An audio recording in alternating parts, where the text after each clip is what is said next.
Hello and welcome to the Ask the Industry podcast. For those of you new to the show, this is the podcast where I interview the most influential people from the world of stand-up, radio, TV, writing, and today, design. We have such an amazing guest on today. I've been editing this all afternoon and I'm so excited to upload it. Idil Sukan is an art director and photographer who specialises in performers' marketing materials. She has put together some of the most outstanding posters and marketing materials for famous, not so famous, and brand new comedians, and understands the nuances and psychology behind what attracts certain audience members and what turns off audience members. Because let's face it, you don't want your show to attract everyone, because if it does, it'll be bland and boring and attract no one. She had some amazing thoughts on how much you should put into your marketing budget and why it shouldn't just be a friend of a friend who designs your poster. You should really invest in your photography and your design and your marketing. And one of the big standout quotes for me, which I sort of knew, but I'd never had it told to me in this way before, was when she said, more people will see your poster or flyer than will actually see your show. Sounds simple, but when you think about it like that, it does put into perspective how much money you should probably put into your marketing materials versus your venue. Before we listen to the interview, I want to quickly tell you about her debut exhibition. She's supported us. We're going to try and support her as best we can. She's got an exhibition called This Comedian, and it looked outstanding from what I saw. I did the recording in her apartment / studio, and she had loads of pictures on the wall that she was going to be displaying, as well as all of her marketing materials and promotional stuff. And I'm really excited to go and look at it. It's going to probably give me loads of inspiration and loads of ideas, and I can't wait to just go down and talk to her some more. As you can tell from this interview, we chatted for ages more than the interview, but this is the distilled version of everything that was relevant to what I think this audience, or my audience of this podcast, will enjoy. Very quick shout out to Mike Sheldon as well, who is a frequent listener of the show, but also lent me the portable mic that I recorded this on, which really helped out. Also, thank you to the UK podcast group, which helped me with the sound on it. A few people have made comments like that the sound is not loud enough for them on trains and cars. So as a result, I've invested in some software, and I've invested some time into my own knowledge so I can make the sound as loud and as clear as possible for you in all ways that you listen to it. Let me know if it made a difference. Let me know if it helped. That'd be really useful.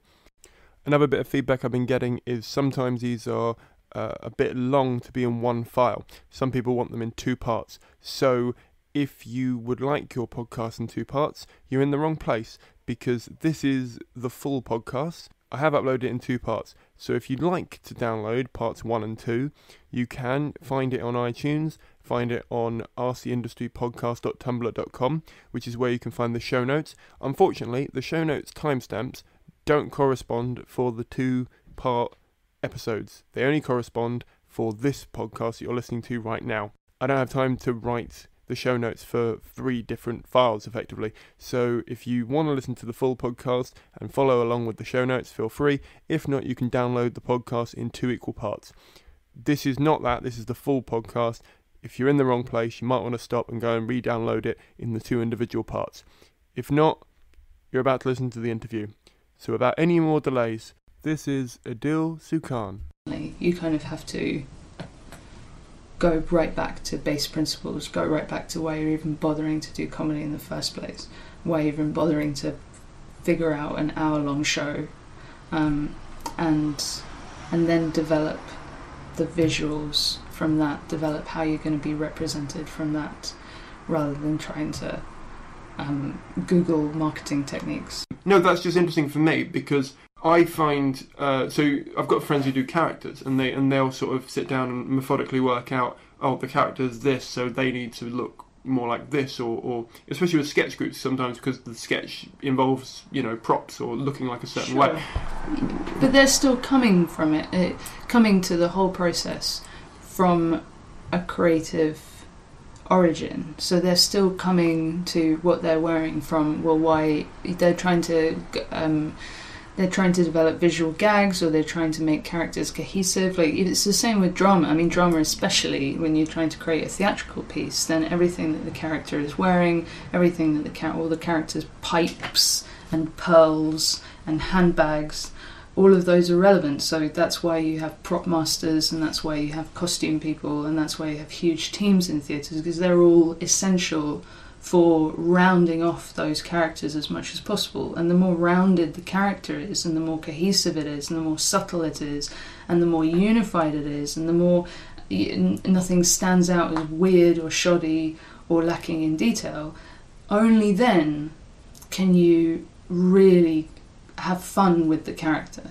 Then you can really let it rip with the character. The actor can then has that freedom to do whatever they want, because they have completely sorry edit that bit out. Only then have they really absorbed the character and inhabited the character, and then they can make jokes and also be incredibly dramatic, and also garner emotional responses in the audience. But if the jacket is a little bit shoddy, you see it in amateur theatre all the time, where they're wearing a shirt that clearly is like one size too big for the actor, and like a terrible corduroy jacket, and it looks like the last thing that was hanging in the costume cupboard. And then and everybody's like, well, that will do, and they're not wearing a belt with their slacks, and it's all lacking in detail. And so much of poorly produced theatre is like that, when it's that shine, it's that little, it's the final touches on a character that's so essential, and all of that, to get that right, you have to really care, and you have to really concentrate, and you have to really understand that it's important, because the more you do that, the more you polish things off, the more cohesiveness you have, the more coherence you have visually, whether it's the photo or the design or the poster or the set, or the background, the backdrop, the props, your wig and your glasses. The more cohesiveness you have, then the more inviting and warm and cozy that universe is for the fans, and the more you can let rip with the comedy. And that's why it's so important. That's why visuals are so essential, because it's that first invitation, it's the first port of call, it's the first engagement that you have with any audience member, any potential audience member, any potential fan. That's the first greeting to them. And if you look like a dick, then people are just not going to want to hang out with you. And more often than not, photography and posters are seen as, they're done at the very last minute. They're done with almost no money. There's a lot of producers who don't realise how important they are, and you end up with people looking like dicks on a whole bunch of very expensive posters all around the city. And then people wonder why they're not, selling tickets. They end up looking like everybody else. They end up lost in an overwhelming sea of gawking faces and shrugging shoulders.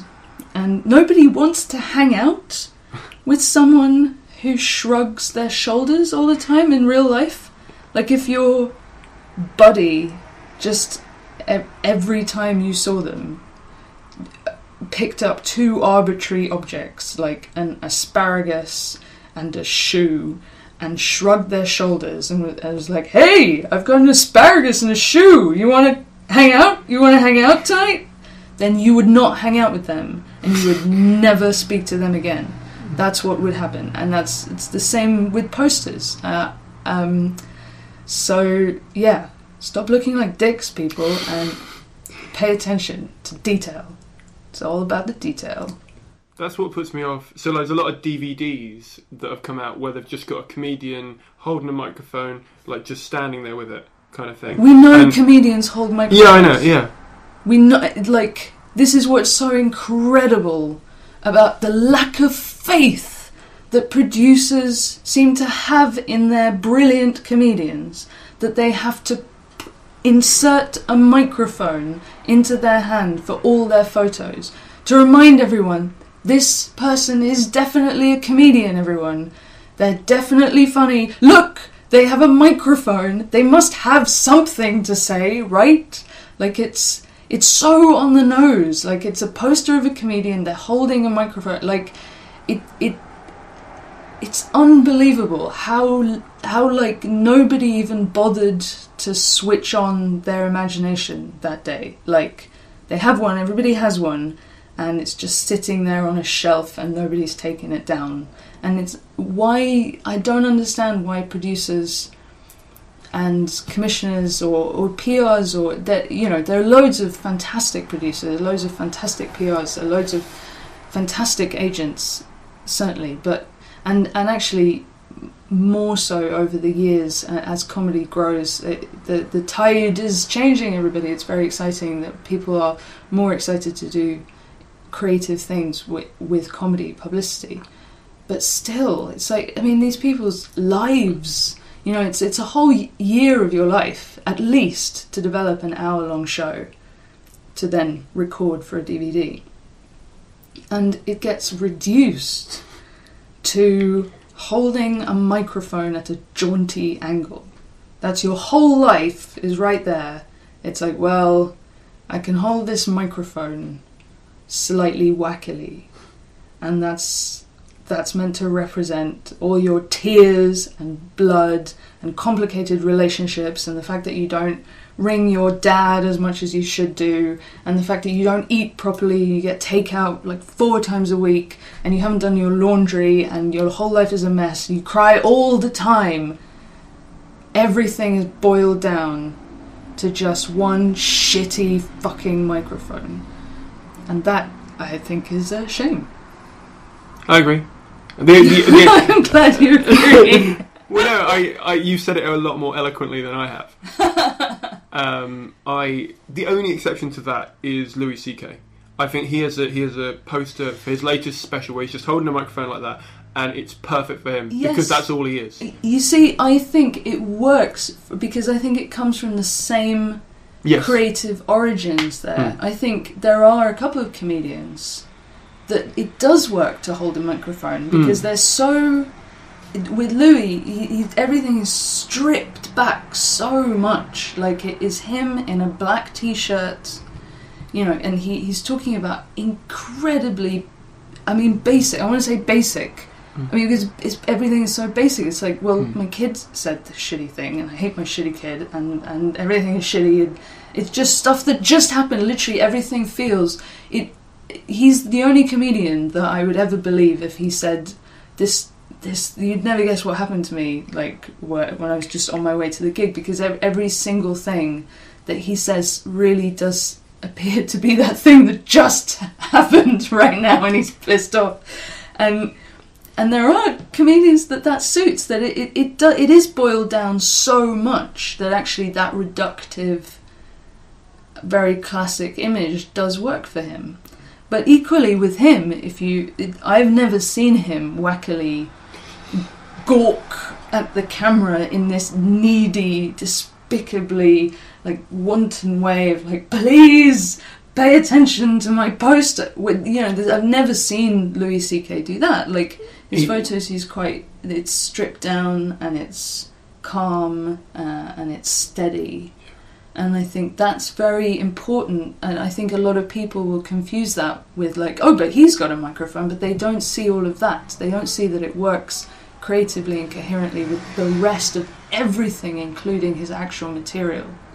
When I designed my poster for the first time, I remember looking around at other people's and going, oh, I like that, I'm going to have a bit of that, I like that, I'm going to have a bit of that. And then when I put something together and showed a friend, they were like, I don't know what you're talking about, I don't know what the show's about. And it was because I was looking at stuff that I liked and stuff that I thought worked, because and I was only looking at the poster rather than the bigger picture of the thing. So I know exactly what you mean by that, and I'm pretty sure a lot of early comedians are guilty of that, where you sort of go... Sure, of course. Anyone who's doing anything, like when I first started out as a photographer, I would look at lighting patterns and how other photographers lit their work and how artists painted light and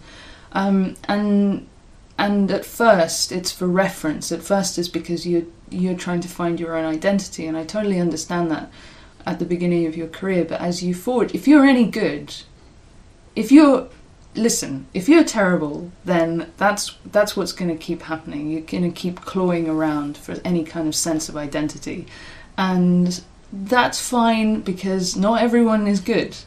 They're, 95% of anyone doing anything is middling at best, and only a few people are going to find everybody's striving for it, but you're going to find your identity as you do it. And the more you do it, the more you write, the more you pay attention, the more you realise that everything has to come from you. I think a lot of the time, this happens with PR as well, that you book a PR and then you expect them to sort of solve your life and make you famous, but actually it needs that input. Same with design, it's the same with the poster, it's the same with the image.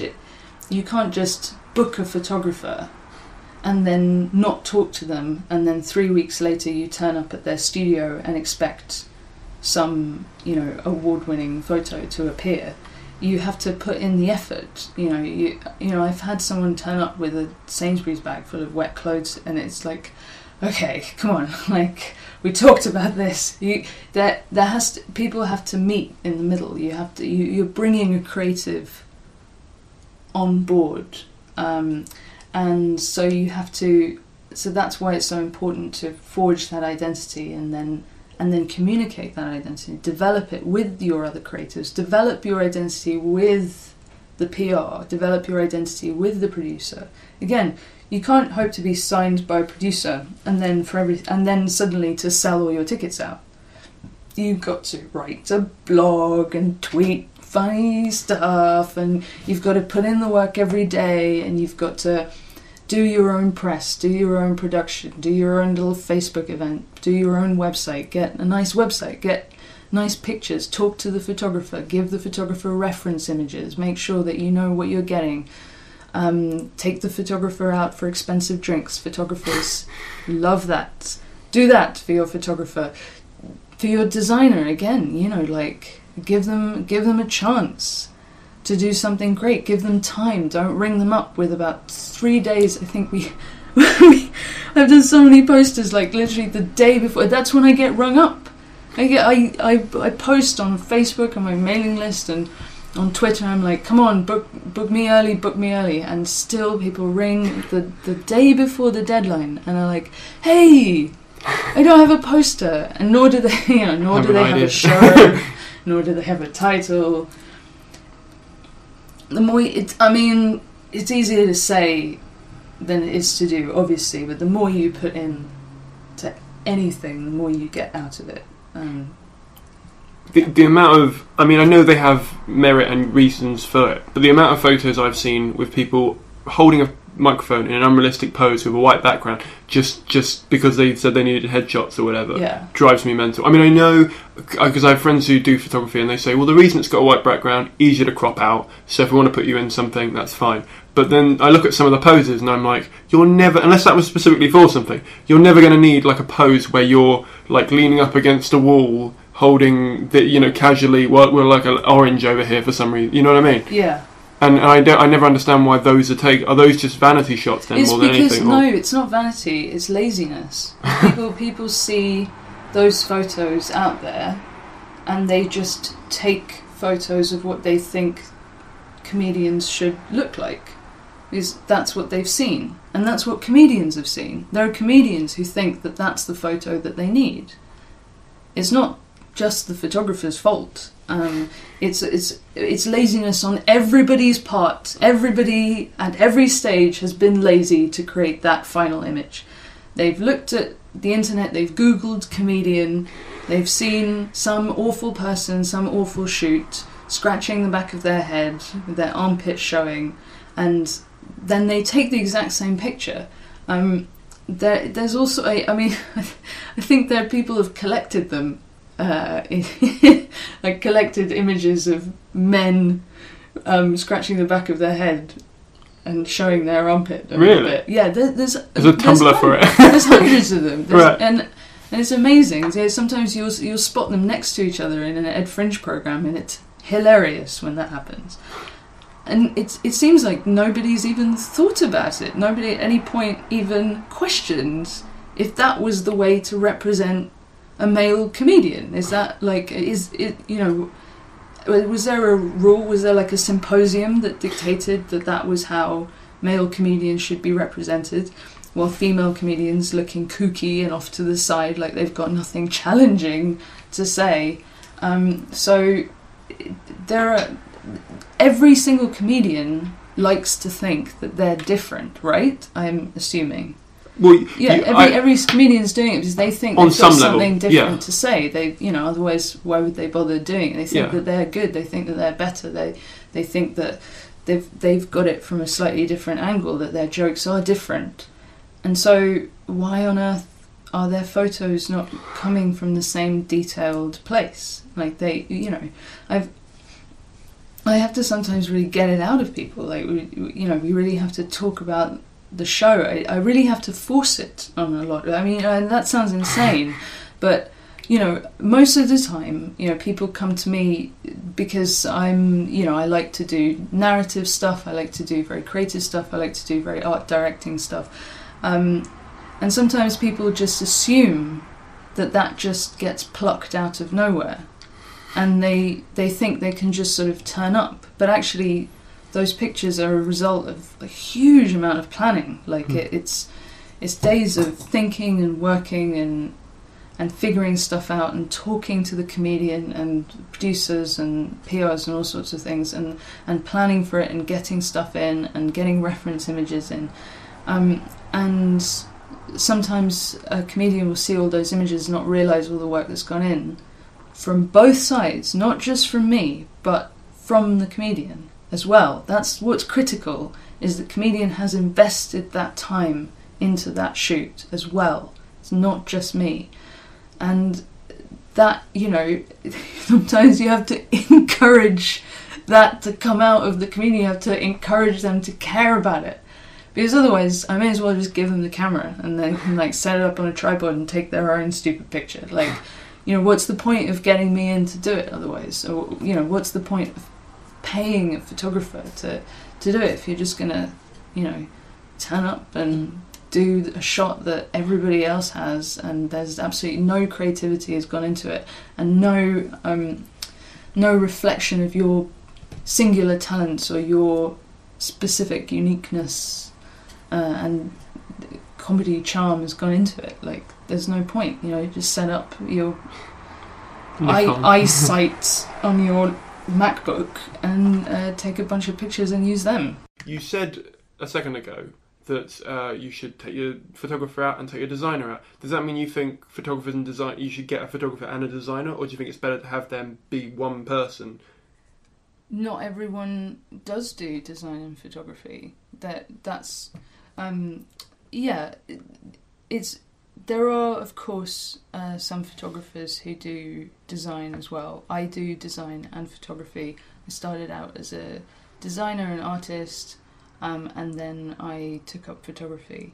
It doesn't necessarily have to be the same person. I come in as an art director, so that's the thing. I actually find it weird to say that I'm just a designer or just a photographer, because I art direct things and then I commission myself to be the designer and then commission myself to be the photographer.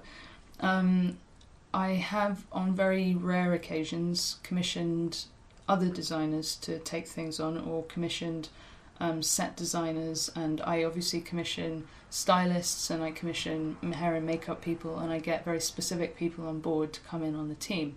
Remember that doing a photo shoot, doing a publicity campaign is not really a one-person job, and I'm even though I'm the one doing the photography and the design physically, like creatively in front of Photoshop, I'm not one person. I have a team. I've got assistants. I've got stylists, hair and makeup people, people who help me run the studio, all sorts of things. So photography and design shouldn't ever be a one-person job. And so if they are separate people, if your designer is one person and your photographer is another person, the stylist is another person that hasn't been commissioned by anyone, somebody randomly that you know, etc., etc., then you have a lot of disparate entities coming in, and what you need is an auteur, is that visionary, is that art director. You need someone to bring it all together, and that's what I do for the publicity campaigns that I take on.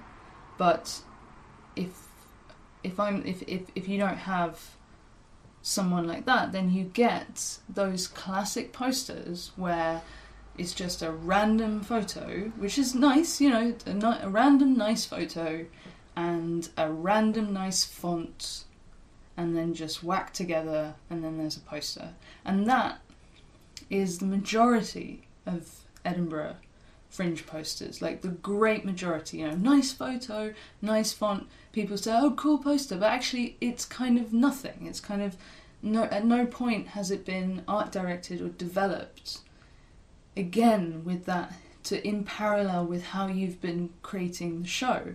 It doesn't necessarily reflect the show, it doesn't necessarily add to it. That's the thing, it's an opportunity. The poster and the photography and the design, it's such an opportunity to add so much depth to the show, because it can create expectations or counter expectations or puncture the wacky title, or you know, subvert different themes, etc. It has such a huge opportunity. It's so much real estate there that you have that are going to be splashed all over it. The photo and the poster are going to be seen by so many more people than will ever see the show, will ever see it.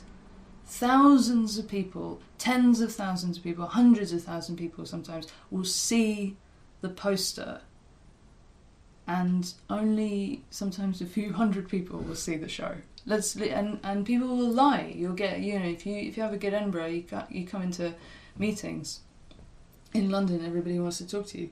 The majority of those people will lie about seeing the show, and they'll just go on the poster. Like they'll just figure out what the show is about based on the poster.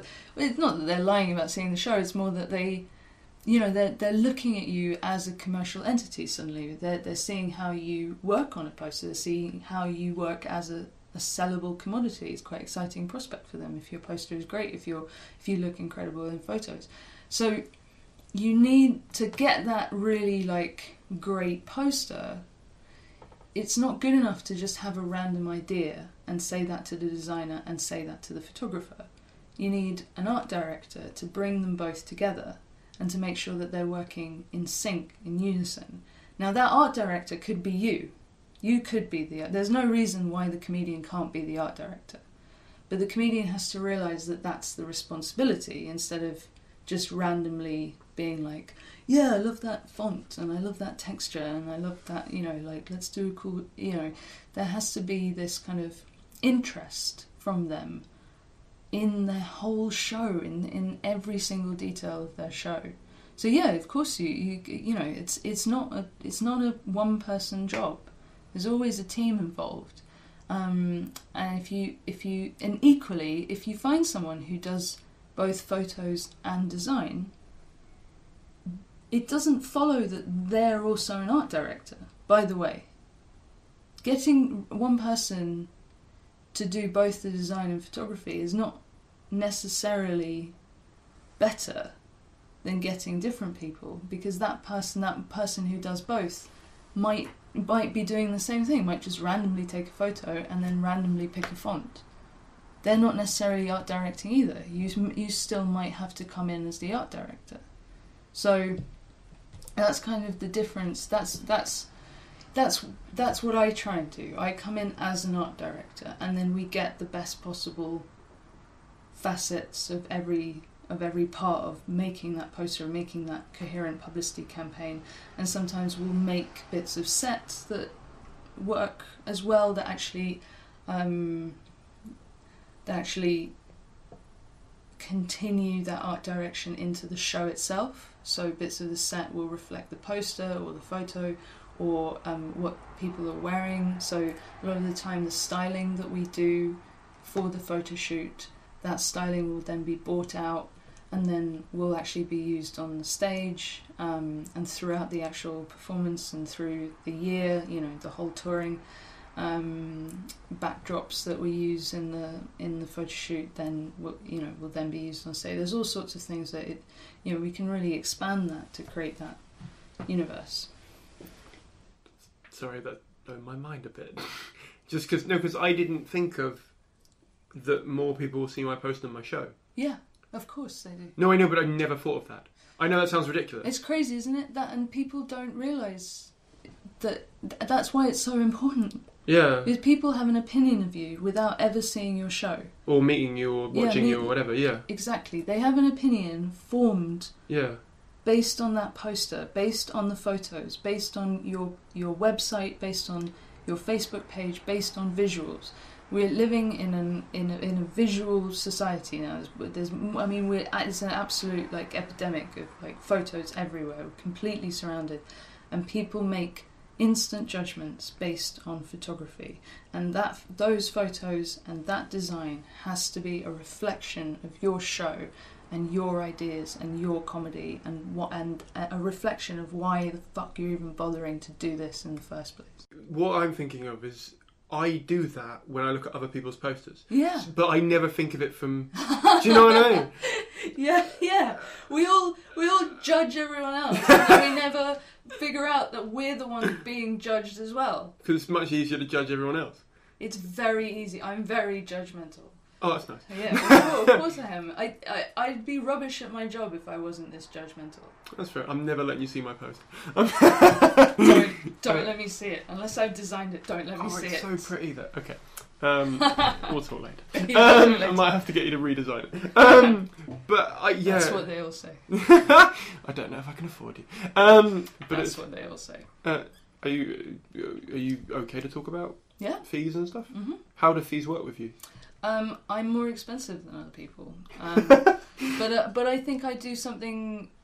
But then again, I think I do something different to other people. As I say, I come in as an art director. I come in early in the process. I do a huge amount of back work, build stuff or make stuff or hire stylists, oversee makeup, styling, details, art directing, and then make that sort of cohesive with the design as much as possible. So there's a lot more prep work, and there's a lot more creative direction. There's a lot more talk about the show, there's a lot more talk about the themes, there's a lot more discussion. There's a lot more discussion about your career moving forward, why you're doing the photos. So we're trying to get a set of photos that aren't just for the show. We're trying to sort of create a set of photos that can last you through the year and have loads of different purposes. Make sure they're photos that can be that have a lot of flexibility, so they work in posters and campaigns and press and all that kind of thing, and that they tie. And the most important thing is that they come from the same place, that all the creativity works as well. So do you think it's worth do you go and watch the show or a preview to get a feel for it? I try as much as possible. It's so difficult because there's no time, and nobody ever has enough time, and people book me with not enough time sometimes. Or actually, what's more typical is that they haven't written it yet. There's no show yet. So when there's no show yet, as much as possible, just as much reference images as possible, as much prep as possible, as much as you can do. And it can end up being weeks of work, or months of work sometimes when it gets to, you know, how much work we do on the design and the photos and everything put together. It sort of ruins my life. So probably the comedians as well. Yeah, no, what? It doesn't ruin their lives. No, they I mean get writing famous. the show. Writing a show. Oh, yeah, writing a show ruins everyone's life. Yeah, definitely. But the work I do makes you goddamn famous. So I think it's worth it. Do you have any success stories you like that you're particularly proud of? Oh God, success stories in the sense that I'll be blunt with you. A large number of people who have asked about this series are looking at doing promotional materials for their show, but have no idea where to start and have no idea why they need to do it. Or like a few people said to me, because they heard my interview with Alex Petty, this will probably get a bit edited out, because he was talking about getting listed in the brochure, and a lot of them were like, yeah, but it's like 300 quid. And my God. And Alex's, yeah, sorry, go on. Yeah, okay, so for people who are listening to this podcast who are trying to sort of figure out how to get started with all this, if you're taking a show to Edinburgh, you 100% have to get listed in the programme. It's insane if you're not. That's where all journalists carry that programme as a Bible. They circle the ones they want, they look at it, and people just don't pay attention to shows that are not listed in the programme. It's very, very rare. Obviously, there are shows that aren't listed in the programme, and it's completely ridiculous. And actually, the only ones that benefit from that are ones that have a huge profile anyway. So if you're just starting out, it's insane to not be listed. Also, punters, they just look at the programme. They're excited. You have to get people excited. You have to get your name known. Agents look at it. Casting directors look at it. Everybody looks at it. The second thing is that if you can afford it, you want to get an advert in there.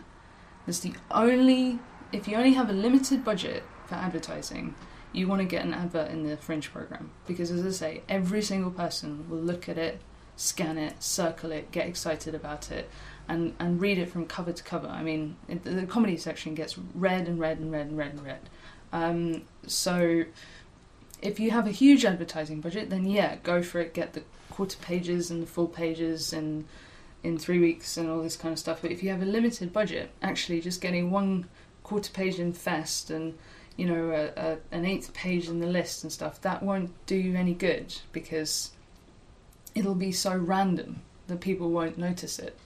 Those are great if you've got a bigger publicity campaign and you want that like frequency of information. You want that information, you want those visuals appearing again and again and again and again. But if you have limited budget, you know, scrape it together. It's worth it. Get the ad in the Fringe Guide, because that establishes you as a person of commitment. You have committed to being a comedian. I talk about this a lot elsewhere, but comedian, the name comedian, the actual word, is not a protected term. Anyone, you can do 5 gigs or 200 gigs, either person can call themselves a comedian. There's no set number of gigs before you can start saying that. There's no set quality. There's no number of awards you have to win before you can start calling yourself a comedian. I know people who've done, you know, hundreds of gigs over years and still don't call themselves a comedian. And equally, I know people who've done 12 gigs and they're shit and they call themselves a comedian. So one thing about having a photo taken, having a professional photo taken, and that design and getting an advert printed in the comedy section, is that actually that's a bit of self-determination. That's a very distinctive way of establishing your base there. You've drawn the line. You're like, I am a comedian. This is what I'm doing. And if you're just starting out, that's so important. That kind of visual confirmation, affirmation that this is what you're doing. You're doing a show. You're a comedian. It's going to be funny. It doesn't matter if it's in the Free Fringe. It doesn't matter where it is. It doesn't matter what time it's on at. That advert in the festival programme is such a huge deal. And so if you can scrape the money together, scrape the money together. That's what I think. I think people have their budgets all the wrong way around. I think people are paying too little for photography. They think that it's just a couple £100 cash, and they think, oh, done, and then a couple £100 cash for design, oh, done, and then they don't even bother to take the advert out. And instead they're paying for amazing accommodation in Edinburgh, or they're paying too much money for production, too much money for too much money for their venues, too much money for PRs, and I think, you know, the PR, it's kind of pointless having a PR if you have got shit images. Because firstly, it doesn't matter how good the PR is, if they're shit images, they won't get printed. It's so difficult to get bad images printed. And I know, because I worked as a picture desk editor and a photo editor for various publications, and you know, we would always pick the better picture over the better comedian. Like, that's how it is, because we're trying to make something look visually interesting. So it doesn't matter how good you are if you've got terrible pictures. You know, like you've got to have something that is exciting to look at, and exciting to be part of, that people are going to get excited about, that people are going to press like on hearts on Instagram and likes on Facebook.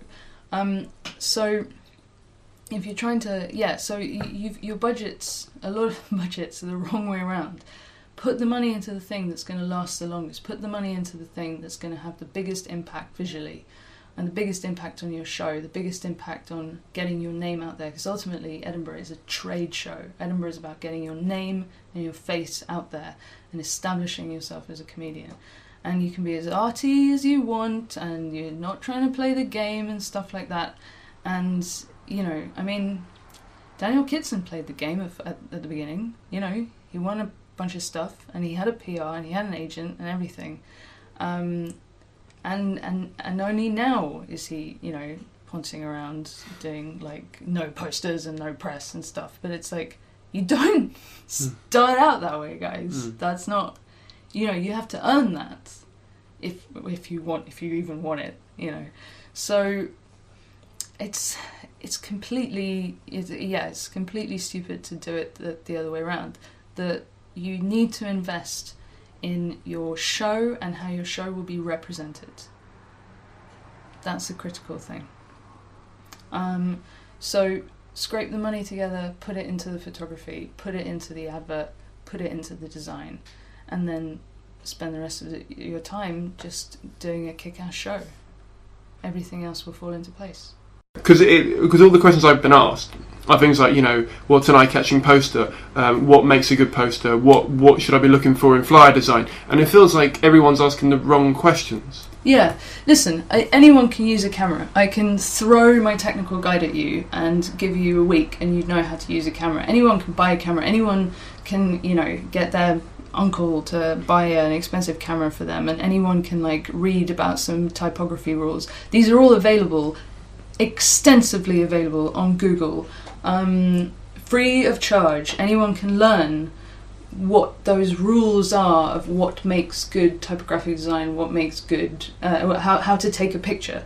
But if you're not coming at it, if the intention is wrong, the thing is, every single one of my clients, the reason I'm expensive, the reason I take so long is because I really kill myself for every single person that I've ever worked for. I you know, and a lot of people have said this, I care way too much and I'm ruining my own life, and like I don't have any time, I never leave. My boyfriend is so concerned that I don't leave this studio. And well, studio is your flat. Yeah, but the studio is, I live in my studio. I live in my studio. I never actually leave it. And it's because, you know, the shows are so good, the people are so good, the people put in so much work, and then they don't get asked any of these questions by their producers or managers or agents. They don't get asked why they're even bothering to do the show. They don't get asked what they want to do after the show. Their PR campaigns stop September the 1st. They stop, but they don't stop. They're doing this because of some weird thing that happened to them as a kid, because they're messed up and they don't know how to, you know, I mean, this is how they're going to express themselves. And it's such a kind of weird tragedy to then get it all like lamed up in some sort of soulless image and kind of soulless poster, which, you know, I mean, the font, the typeface impact is very clear. Like, it's called impact for a reason, but it's absolute bullshit if you use it. And I keep seeing that impact being used on posters to, still in 2015 I'm still seeing impact being used, even though it's been taken over by memes on the internet. If you want to make a meme, you use impact, and people are still using it, and it's very clear. Typographically speaking, it's a clear, readable font from a distance. So it makes a good. Technically speaking, it makes for a good poster, doesn't it? And for a man scratching his head on a white background is clear. It's clear, isn't it? It's clear that that's a fucking comedian from the other side of the road. It's very clear. It's a technically accurate poster, but it's awful. But why is it awful? It's the same thing. If you stand for an hour and you tell jokes, and technically that is a show. But what makes it, but what makes you different? Why bother to do this? What are your intentions? What have you given up to do this show? Why are you leading this terrible life? What do you want out of it? What kind of fans do you want? What kind of people do you want in the audience? Because that's a lot of the time that's how we design posters, to actually keep some people out and other people in. Because if you design like a really sort of kind of bland poster, then you're going to kind of get those people who come in with 2 pints, one in each hand, and then there's four guys, 8 pints between them, all sat in the third row, all looking at each other when the comedian cracks a joke, and they hate they go away, they leave the show not caring about it. But if you want to actually create a fan base that's as unique as your comedy, then actually you have to be quite subtle with the poster design that you do and the photos that you do, because you're actually trying to appeal to a certain demographic. You can't, one size doesn't fit all. I've been told that I have a style, and I do understand that, but every single different client that I've ever had, I come at it from a completely new point of view. Everything gets thrown out and everything gets started again. A whole different set of reference images, whole different ideas, and it's very exciting. It's very exciting to work that way, and it's very exciting to see people, get famous off my sacrifice. And it's also horrifying. Well, I hope one day to earn some money, enough money, so that I can leave the house. That's what I'm hoping for. It's a good hope. Yeah, it's my one hope. You could go gigging again. Oh yeah. I love doing. I've always done comedy. I've always performed comedy. I love doing it. It's kind of like a sort of secret hobby. And God damn it, I never get the chance to do it. But when I do it, God, I love. Oh, it's the best. It's so much fun. And I kind of think, I'm not saying you have to be funny or be a comedian to be able to do this, but it kind of helps to be funny, because then you kind of know. It helps to be really judgmental, and all comedians are really judgmental people, because that's the whole point of comedy, that you're very critical of everything. Like, that's why you're funny, because you're pointing out all the disaster, you're pointing out all the inconsistencies, you're pointing out why everybody's an idiot, and maybe that makes everyone very depressed. But if you're not like that, then you can't be a good. If you're not that type of person, you can't be a good photographer, you can't be a good art director, you can't be a good designer, you can't, because actually it's the same thing. You're trying to figure out why something might be crap, and you and therefore you're figuring out how something would be good. You're always trying to figure out, well, that's lame, that's stupid, that's that's too naff, that's too wacky, that looks like a penis, and if you don't have that kind of mindset.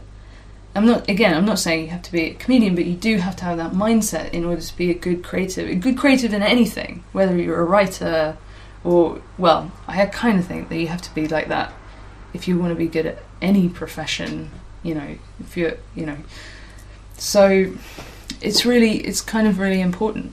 And also, I don't know, it's kind of fun to be able to relate and to empathise with people, with performance, because I find that it's kind of horrible. Photo shoots are weird, artificial, horrible situations where, you might be in a white studio, you might be surrounded by PRs and stylists and makeup artists and random people running about and interns getting popcorn and you and it's not you haven't got up on stage to do that. That's not why you're doing comedy. You're not doing comedy to worry about what you look like. The best comedians don't have any physical ego about what they actually look like when they're actually performing comedy. And so it is a sort of weird artificial thing. And if you have a photographer who's got the camera glued to their face and not making any eye contact and not actually sort of talking to you like a real person and not hanging out, not making jokes and not just being with you for fun, and actually doing a fun thing with you and not trying to do like a part of your show, actually come in and be part of your show and extend your show and develop and interpret and translate your show into a visual image. If you just get someone who's kind of grunts and doesn't participate, then it's horrifying. It's horrifying. It's artificial. You'll get a shot because the photographer knows how to use their camera, but it won't have any goddamn soul. Like it won't be something that you've created together. This is the thing. I'm not interested in taking photos. I'm interested in creating photos together with the comedian. I'm interested in collaboration. I'm not interested in just taking a photo and running away. I'm not paparazzi. I'm not firing my camera at someone and then rushing off. We're creating something collaboratively. We're improvising things. We're planning and planning and planning and planning. And then, as anyone who has ever done improv knows, that you have to plan and plan and plan and know all the techniques and know how to listen and know how to pick up on stuff. And then you jump on mistakes. You jump. It's thrilling. And if you haven't planned, you wouldn't be able to do it. And you see what happens. You plan and plan and plan. You get into the shoot, and then it's thrilling because then anything can happen.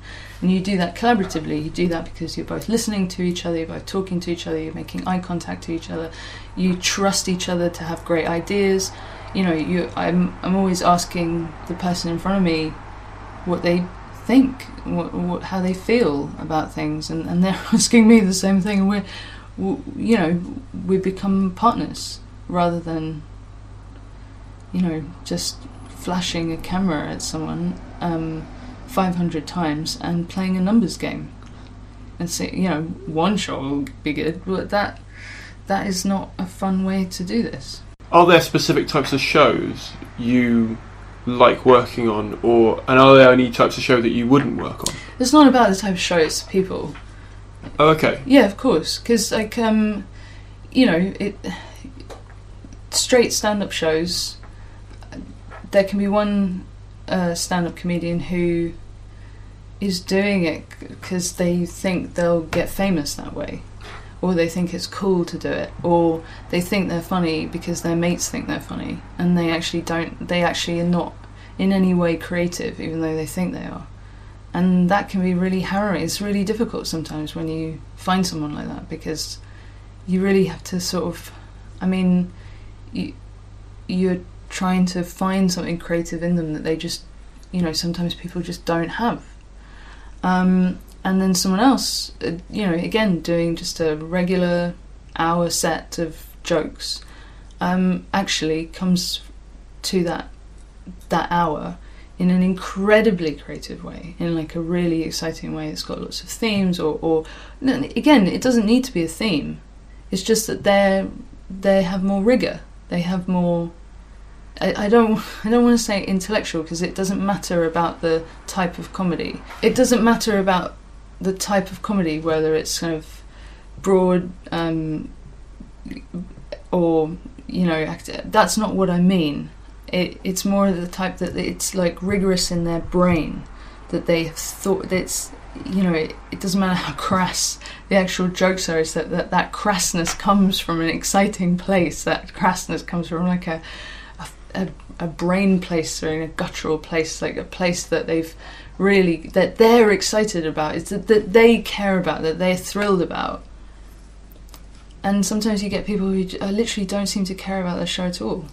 They don't, and they go up to Edinburgh and they get a bunch of 2 and 3 star reviews, and then they wonder why nobody cares about them. It's because, well, they didn't care about it, and that's actually quite a brutal truth that a lot of people can't face. That actually, the reason they do badly is because they didn't put any work into it. I mean, they put the wrong sort of work. They. Yeah. Sometimes, hey, not always. Also, Edinburgh is a bloody Russian roulette of a place. So, sometimes a lot of people do badly in it through absolutely no fault of their own, and it's devastating. So it's not in any way, anyone's fault either way. But and then sometimes people don't care and they do really well, and that is equally devastating for other reasons. But it's not the type of show. I love physical comedy. I love clowning. I love circus. I love straight theatre. I love sketch. Obviously, I've done sketch for a long time, and I love everything. But it depends on the person. It depends on the people. No, I completely agree with that. Sorry, I keep saying that.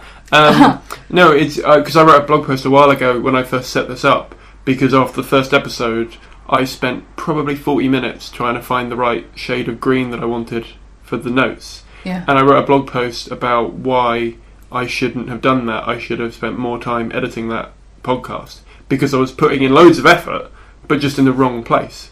And it was like, do you know what I mean? It's definite effort going into something, but it just didn't need it. I sort of disagree with that specific. I mean, I know what you mean generally, but I sort of disagree with that specific example, because actually, if you finally choose that right bloody shade of green. Oh, it's beautiful. Sorry. Then, well, exactly. And then suddenly, all your work makes sense. It's a delight to then do your work, because you're like, God damn it, I love this green. And then when you sit down and you write, then if you choose the right, font, that the size and the kerning and the leading, and then you start typing, then actually it's kind of a delight. It kind of kills me to type in Arial. Like I said, I have to change the font before I start typing, and then things start to flow, and that makes absolute sense. That isn't a crazy thing at all. Like, I mean, God damn it, if that was crazy, then I shouldn't be in public, because I spend months choosing. I mean,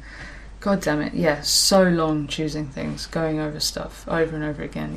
Yeah, no, I understand. I'm a typography nerd. I just love it, and I love shades of it. Like, I don't like the block shade you get in hex codes. I like the kind of ones around it. Really? Yeah, because they're just so much better. Yeah. Like, I do. Plus, like the little palette you get, when you click the thing and it just gives you those like base colours, red, orange, whatever. They're rubbish. And then you go to like that pinwheel and you can just spend hours just moving it around, watching the shades change. And you're like, the pinwheel. I yes.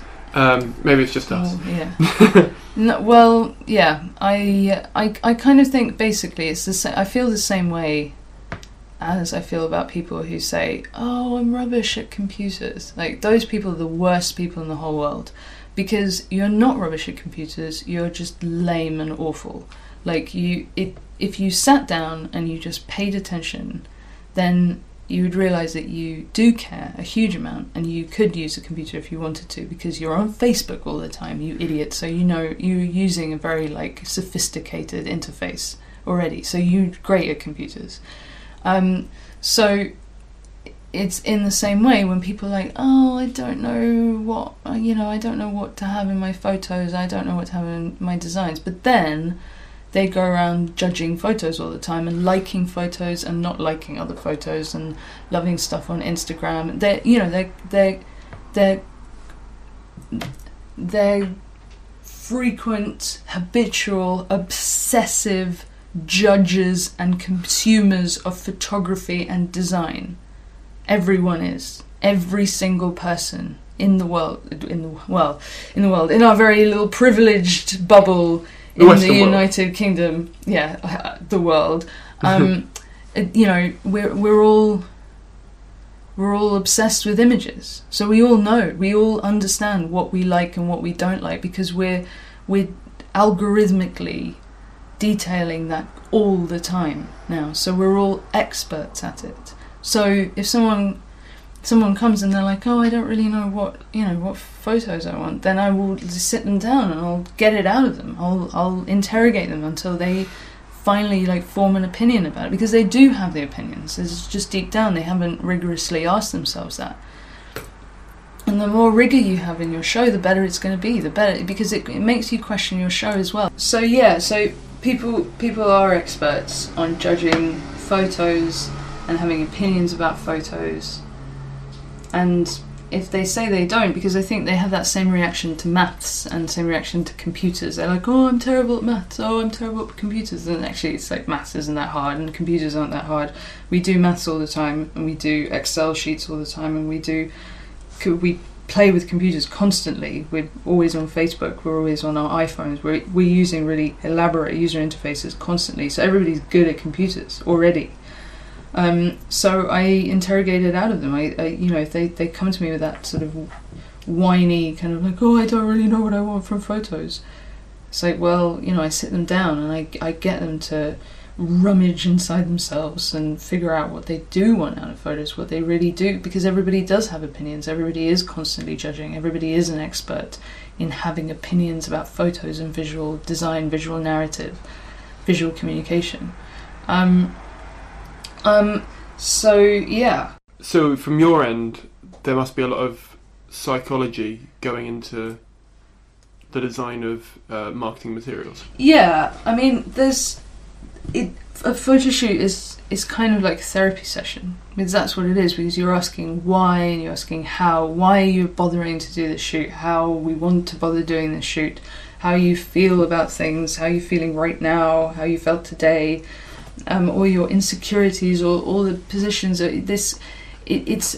It's a way of thinking that actually maybe you've never had to answer to before, because sometimes I think everybody in creative industry spends a lot of time justifying their decisions, like whether it's to your partner or to your parents, especially to your parents, to your other friends who are doing really well and who like went to law school and or own a restaurant. And I mean, like, other people seem to have like their lives sorted out. They have mortgages. We've all been taught that like having a mortgage and having kids, like that's how your life is sorted out. And so many people in the creative industries are in their 30s and 40s and 50s and like are still like working on these weird shows like about spoons, and like, oh my god, they've got this idea, and if they dress in a skirt made of spoons, and it, they've got this ridiculous idea, and actually it'll work. It'll be so funny if it worked, but only they realise that. Only they know that it'll work. Because every time they try and describe their ridiculous hula skirt made of spoons, it sounds completely stupid. And so people go around not telling people why and how and why they're doing this and how they're doing it and why they're bothering to do the show. They're not ever actually saying that stuff out loud with words. They're only going around justifying why they're doing it. Like, oh yeah, or agreeing that it's so nice to do something creative. Everybody who works in these fields we've all had that patronising, condescending thing said to us, which is like, oh god, it must be so nice for you to work doing something creative, and you want to punch them in their stupid face, because it's horrible to work in the creative industry. You have to do all your own accounting, you have no security, your whole life is a mess. You wake up in sweaty panics every night, and you have no idea how to relate to other people. Like, it's a complete nightmare, and you're never really sure if you're ever gonna. It doesn't matter how good you are, it doesn't matter how hard you work, it's not a meritocracy. You can still end up like nameless and moneyless and in a pile of your own laundry, and and so we spend a lot of time justifying ourselves instead of just talking about why we're fucking doing this. And sometimes that all comes out in a photo shoot, and that all comes out in a design session. And I think that's so there's a lot of interpretation of that goes into design and the poster. From that end, so you're talking about like where the poster comes from, and then when you're then interpreting it in terms of a marketing tool, I think that's maybe what you're referring to specifically, is that you take all of that psychology and that mess and you reflect it and you make it wonderful, you boil it down, you make it into a very simple message, and then that's on that side is very, very critical, that you're simplifying all of that mess, all of that backstory, all of those emotions, all of those fears and paranoias into, and also excitements and positive things as well. It's not all bad, guys, it's not all bad. You're boiling it down to a singular message, because that, in terms of psychology of people viewing it, you need to make it very iconic, eye-catching, simple, clear message that is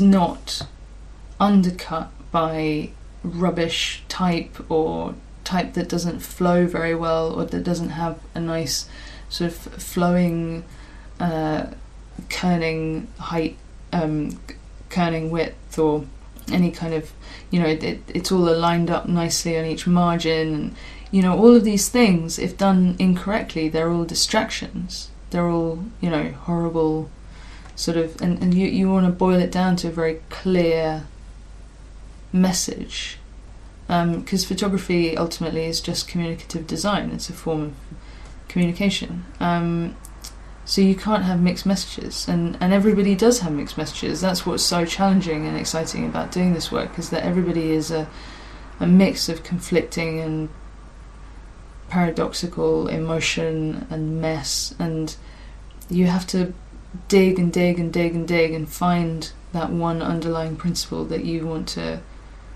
evoke and represent.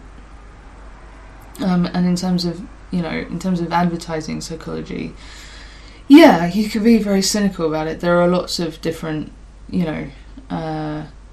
rules and tips that you can adhere to, but you can do all of those tricks as much as you want. If it's not coming from a fun, exciting, creative place that's cohesive with the rest of the show and the rest of the creativity, then you're on a losing track anyway. It doesn't matter how many tricks you throw at a poster, you're not going to get anywhere with it.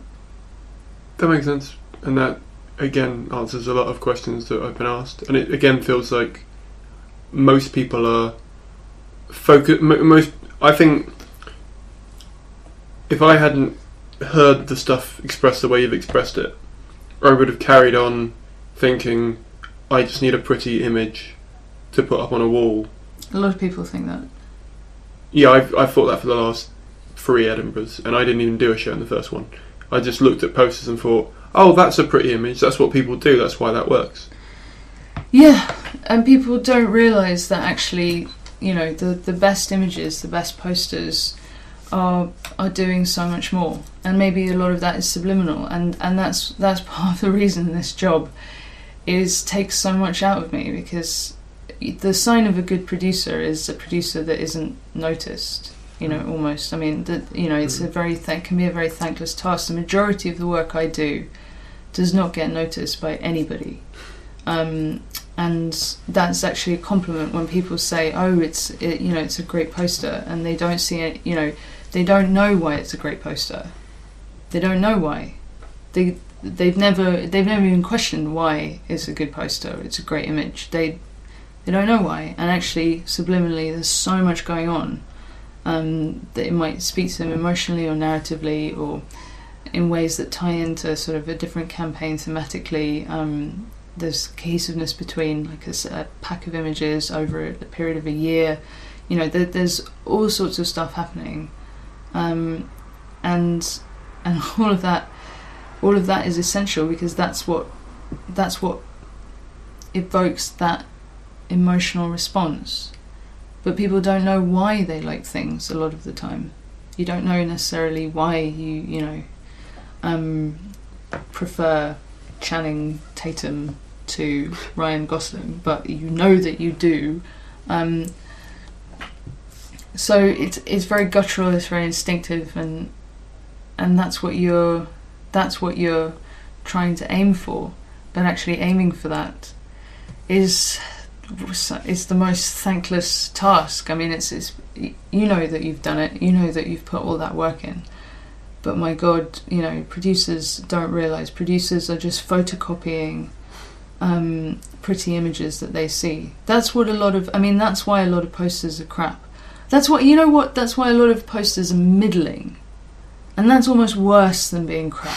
You know, the middling poster, the ones that have clearly seen other good posters, it's same with comedy as well. Other good, like the middling shows, you know, the ones I mean, the ones that are like, they've clearly seen great comedians that they love, and they think that if they just do it in the same rhythms, and they just get up on stage, use a microphone, they dress kind of the same, and they grow out their hair, they grow out a big beard, and they put glasses on, or they you know, they put a suit. Yeah, take your glasses off. Or they wear a suit. And they're just sort of imitating people. They're just photocopying people, and then they don't realise why they're not great immediately. Or I've had people, you know, send me kind of photos of Steve McQueen and be like, I want a photo like this. Actually, the photo itself, technically, the Steve McQueen photo might not be actually that good as a technical piece of photography. And the reason it's a great image is actually only because Steve McQueen is so famous and, you know, became like an absolute icon. You can't just replicate that. No. You can't just photocopy that. You can't just, you know, it's like, it's only this middling t-shirted comedian in the photograph. Yeah. You can't create an icon all of a sudden. And that's why it takes 10 years to get good, or it takes, they say it takes... God damn, it takes a minimum of 10 years to get good at anything. Take a minimum, an absolute, and also 10 years of dedicated work to get good. It's not 10 years of sitting around and doing some gigs every so often and being shit at them. It's 10 years of working and dedicating and doing it every single day, and forcing yourself to criticise yourself, to rigorously analyse how you're doing it, why you're doing it, what you're doing it for, and getting better and better and better, and loving it, and getting so excited about it. It takes 10 years of that. It doesn't take 10 years of, you know, anybody's random 10 years. So I think there's a lot of people who think that just imitating good stuff is good stuff, and that's not the same. Do you think there's a point in someone's career that they are better to come to you? So in other words, like maybe not their first time ever going to Edinburgh, because it's maybe them just doing a split show with a friend. I do all sorts of, you know, I work with people at all stages of their career. So I work with celebrities, but I also work with people who literally it's their first Edinburgh. In fact, I work with people who aren't even taking a show to Edinburgh. It's their first photo shoot. Right. Yeah, because I think, again, as I was saying earlier, taking that first photo, establishing yourself as a comedian, that's actually quite a critical juncture, because you're pissing around on Facebook saying that you're doing a gig and stuff like that. And it's only really when your friends and family see this like professional shoot suddenly appear on Facebook that actually people are like, oh, holy shit, like, they actually mean it. They actually went. You invest that money. You're like, I'm investing this money. I'm dedicating myself to at least 1 or 2 years of being a comedian. Because you don't come to me and you do, you invest the money and you do a shoot and then you drop out 3 months later. You know, you come in and that means it's a very serious commitment. And actually, I've worked with people at the beginning of their career, and actually all this process that I do is kind of like really exciting at the beginning of someone's career, because they're really forging their identity. They're really like, and part of the photo shoot is to visualize that, is to forge that visually, and that's really exciting. Because otherwise, you can spend, if you don't do something like that, if you spend a long time, figuring out what you're about, I think you can languish for years, like not really kind of, you may as well put your foot on the accelerator pedal as soon as possible and be like, okay, this is what I'm about. And you can always, a couple of years down, change it again, change it again. The photos can keep reflecting how you're changing. But I think if you start out with terrible photos looking like an idiot, then, you know, that's kind of the first impressions that people are going to get. You know, why have wacky photos at the beginning? People are going to hate you. Like, people are not going to come and see your show. You want people to come and see your shows. And I know this is, you know, and obviously you want to develop your craft and stuff, but you're only going to develop your craft if people come and see you. Like, if people are excited about you, and if the photos reflect your work and the work reflects the photos. And I think each of them pushes the work further and further. I think you can if you have a really great set of photos, you actually can step up to it. You're like, oh God, you know, I've got to be good. Like, I've got to put the work in. You know, as soon as you put that blurb into the Fringe program, you spend £300, you get that entry in the Fringe program, then guess what? You actually fucking write a show. You know, because you have to, because people are going to come, and it's in there, and you've got a venue. And if you don't put if you don't bother putting the blurb in, and you don't bother, you know, getting your photos sorted or your design sorted, then you know what? You're probably not even going to get your show sorted. Like, you know, you gotta build it, and then you will come. Well, you mentioned a lot about PR. Yeah. And about how, so for example, when you worked on a photo desk, I mean, I've done some journalism work before, and I'm aware of that as well, where they are working on an aesthetically pleasing magazine as best they can, because that is ultimately what people will look at before they, you know, read anything. It's kind of the eye-catching photo to get people, to draw people in. Your company does PR as well. Mm-hmm. Does that involve, like, so when you're discussing out with people, saying, what do you want to do? What do you want from the show? What's the result at the other end? Is that the kind of thing that you guys do or push through? Like, at the moment, I'm only doing PR for our own in-house produced projects. So we did This Comedian, the live show, and then we've done a bunch of other shows, and then we're in-house producing my exhibition comedy, and we're actually collaborating with Chloe Nelkin, who's doing our PR for that. And you know, and I've worked with other PRs before, and I've done my own PR for shows. It always depends, really, with PR. The thing about PR is the same kind of deal. It's that a lot of people criticise PRs so unfairly, you know, because it's a collaborative effort. They book a PR and then they expect the world on a stick, and it's actually, you've got to put in the work as much as possible. You've got to be available. You've got to create your own leads. You've got to, you know, make things worth talking about as well, you know. And you've got to have a good set of photos that the PR can use and play with. You know, there's so many articles that have gone in simply because of one of my photos, like, only because of one of my photos, like, and that's led to whole articles and front covers and all sorts of things. So it's a very collaborative process. It's part of the show, and it's part of but it's also part of the business side of the show, in terms of getting the thing. And I think so many comedians spend ages working on the show part of show business. They don't think of think of anything to do with and then they wonder why they fail. Because as much as you don't want to play the game, you sort of This isn't a play the game anything. This is your life. This is your name. This is your whole livelihood. This is, by the way, guys, this is your livelihood. This is how you're earning money. So this phrase, playing the game, is a phrase that I'm absolutely sick of. It's like, if they get a PR, they think they've sold out. They're like, oh, but Kitson doesn't have a PR. It's like, first of all, his name is Daniel Kitson, not Kitson. So it's this sort of like deification of these people that don't have PRs, that don't have agents, that's like, oh, it's selling out, it's all this kind of stuff. It's like, no, dude, that's how he plays his game. That's his thing. That's his way. That works for his material. That works for his show. That works for the way he's developed as an artist. That can't get just translated onto anybody else.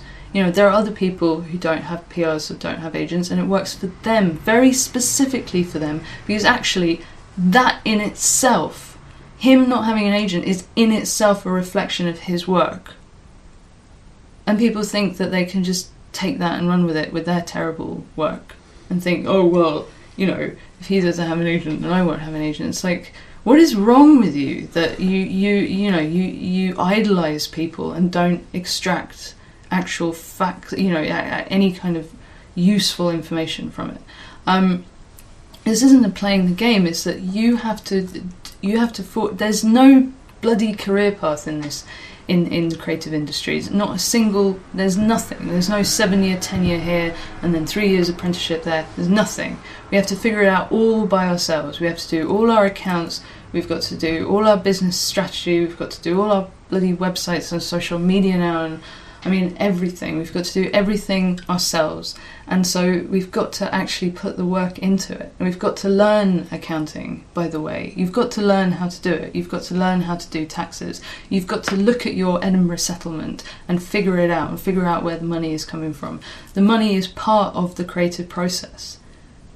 That's what's so essential to understand. You can't just throw money at a producer and throw money at a photographer and throw money at PR. You've got to bring them on board. They've got to be collaboratively involved in your show. Otherwise, there's no point in having them. You're better off having a completely inexperienced friend doing your PR who's obsessed with your show and good at Googling, than you are just throwing $3,000 at a high-profile PR who has no interest and who will just do a sort of cut and paste job than they do with all their other people on their books. You're better off with a photographer who, you're better off with your mum doing your photos if she's like obsessed with art and like has like a little cute little, you know, a beginner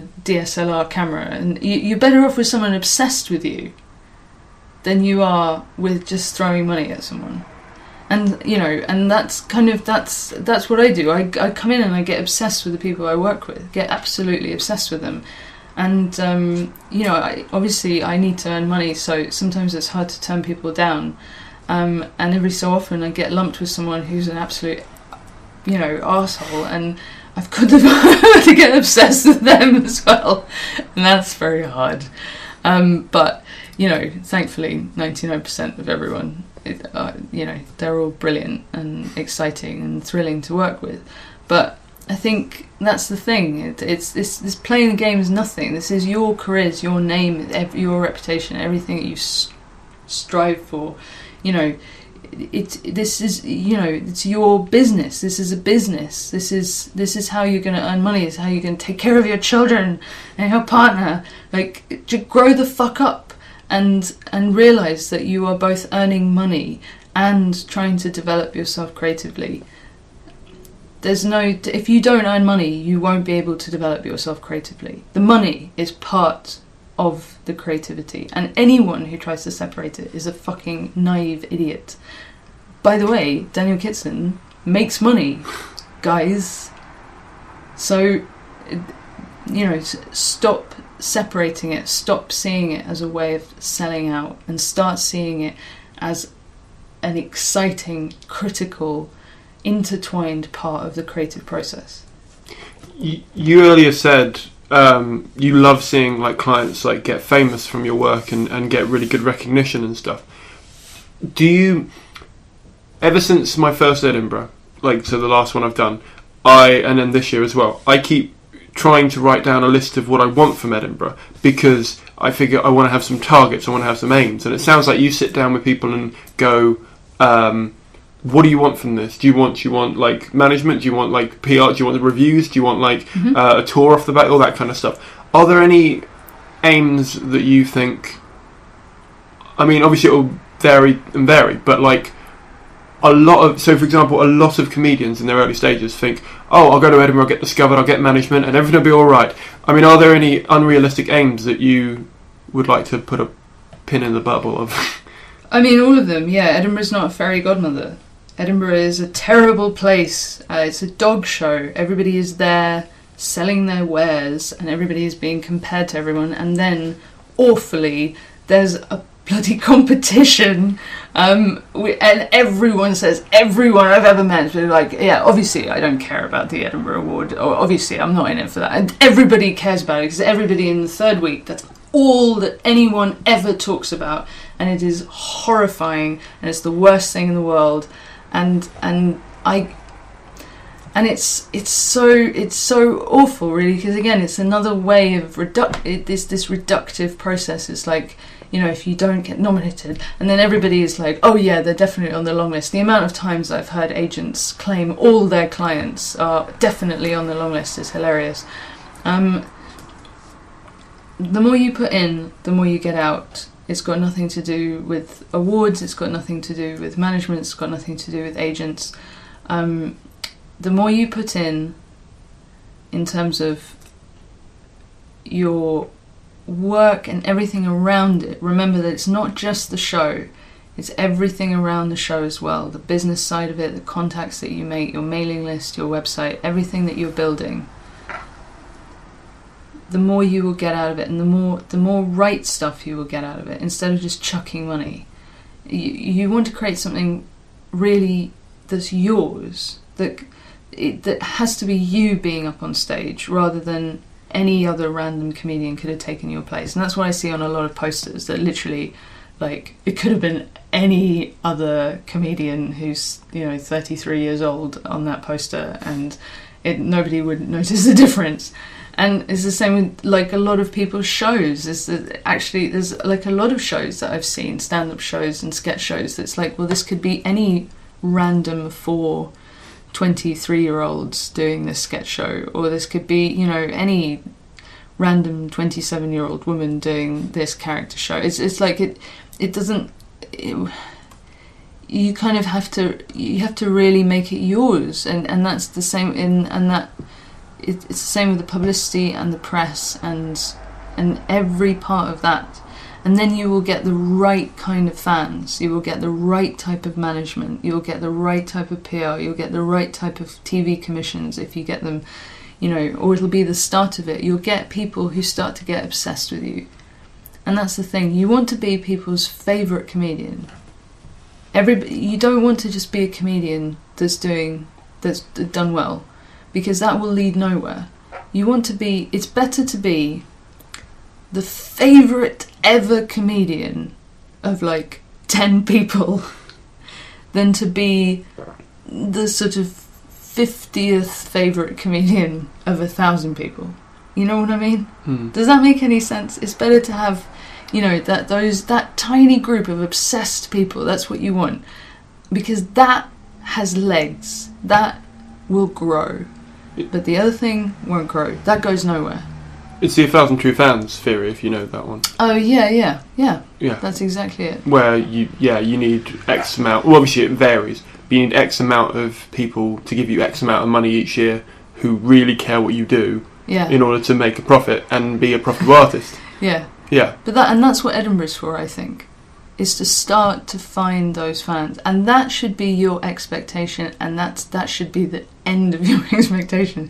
That is what your aim should be, to take up a beautiful, funny show that's yours and only yours in every aspect of it, with the production and the show and the performance and the business side of it, and then to find people who love it, absolutely love it.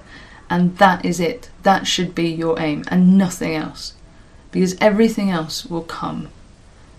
And you've got to write the emails. You've got to make contacts. You've got to do the grunt work. You've got to get in touch. You can't expect people to just show up. You've got to start to tell people about it. Get in touch with the commissioners. Get in touch with agents, get in touch with producers, get in touch with them, say hi, and say hi again, and follow it up again, Because people just send one email and they're like, oh, they never got in touch with me, they're such a dick. And it's like, well, no, you dick, they're really busy and they're getting thousands of these emails. Like, email them again, send them a basket of hams.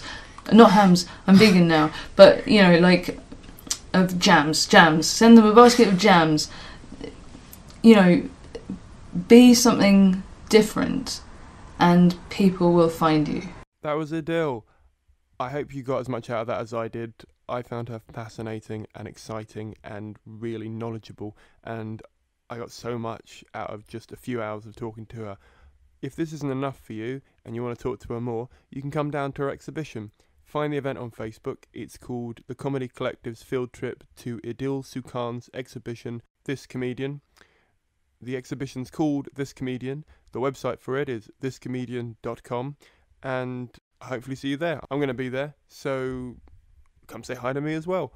If you've enjoyed this podcast, please take a minute and review it on iTunes. Really helps out. We're up to 19 reviews now. Love to get it up to 20. Just take a moment. And also, if you see it on 20, don't think, well, Simon got his wish. Let's get up to 30. Let's just keep going with it. A number of guests who are signing up are reading the reviews and haven't fully got through a complete podcast yet. To be fair to them, they are quite long. So please help out the show. Take a minute, review it. If you're new to the show, why not hit that subscribe button, because it really helps out with numbers. It also means you get it direct to the podcast player of your choice. And if you don't have iTunes and you can't subscribe, you can do it on Stitcher. We're there as well. And if you can't do that, if you look on the website, there's a mailing list you can sign up to, and I'll email you every time there's a new podcast. In fact, you'll get it a few hours before anyone else, so you've really got no excuses. Finally, if you really love the podcast, if you want to give me £1 for all my hard work, please feel free to do that on PayPal. £1, £2, whatever you can give really helps out, and it really is appreciated by me. You can find the click to donate button on the website, which is asktheindustrypodcast.tumblr.com.